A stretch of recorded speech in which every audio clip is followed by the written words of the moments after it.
Hey guys, this is my review of Dragon Ball Plan to Eradicate the Super Saiyans.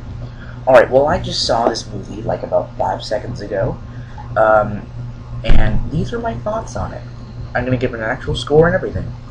Okay, so I'm going to start off with my first topic is going to be the presentation of the film. Personally, even though it wasn't dubbed, I found it to be spectacular. Okay, the animations were amazing. The fighting style is exactly what you would expect from a Dragon Ball Z movie made in 2010. The fighting is insane, it's awesome, it brings back all the memories of Dragon Ball. Okay, it's really, the animations are just, they're not even like the Yosen Goku and His Friends Return. They're even better than that.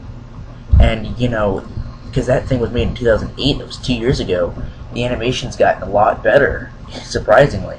It's amazing.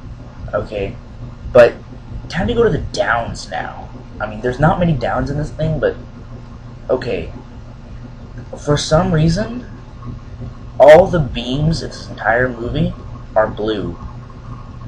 Gohan's Masenko is blue. Piccolo's special beam cannon is not even the way it looks when he fires it. When he's charging it up, it's purple. When he fires it, not only is it blue, but it's not even a spiral beam anymore. It's just a regular, like, Kamehameha wave, basically. Throughout the entire movie, Vegeta fires his final flash about 3 times, and all those 3 times it's blue. And, I mean, that's not anything big. It's just something to wonder on. I mean, why did they make everything blue? But time to go to like the really, you know, big issue I really have with this movie is the subtitles. Okay, anyone who's seen this movie should agree with me. The subtitles are located at the bottom left corner of the screen, but they're incredibly small, and they're small white text.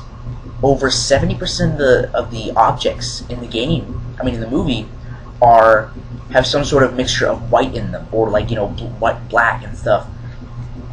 And it is very hard to read that text sometimes, and you can't even pause the movie. You can pause the movie, but you can't pause the movie to read the text, because for however, like, if you pause the movie, the menu's gonna pop up, and it doesn't just, you know, go away. It'll stay there, so it blocks the text, so you can't even pause it and try and figure out what it says.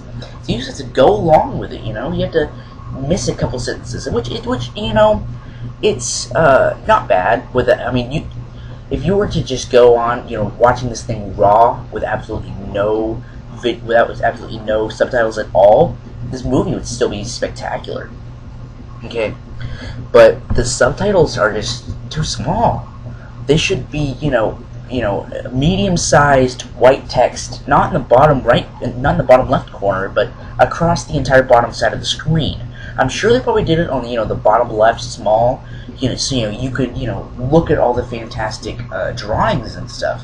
But if they wanted us to do that, I don't know why they just didn't dub the movie, you know?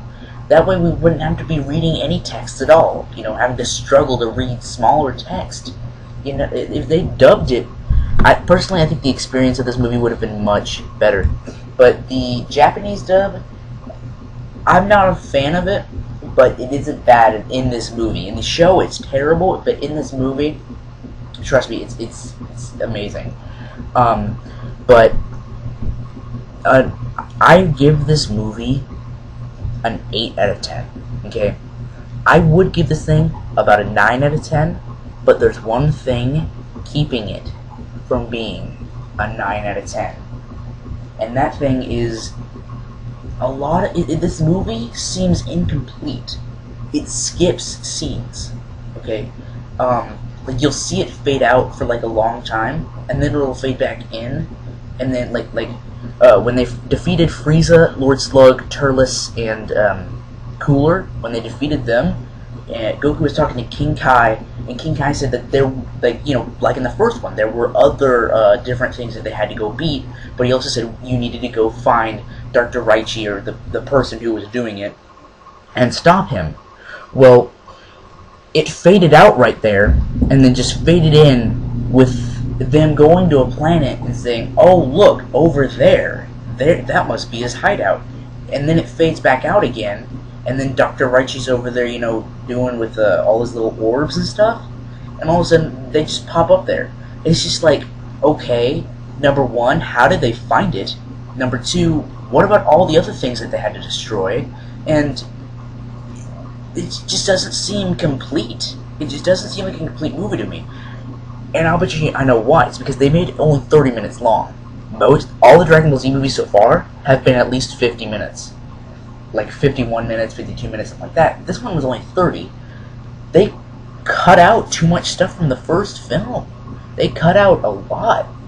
Not even the fight scenes were that long. The fight scenes, I said they were spectacular, but they're just not that long.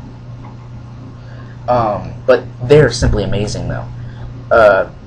But this movie got an 8 out of 10, in my opinion. Anyone with any other opinions, post them below. I'd love to hear them. So, yeah, guys, see you later.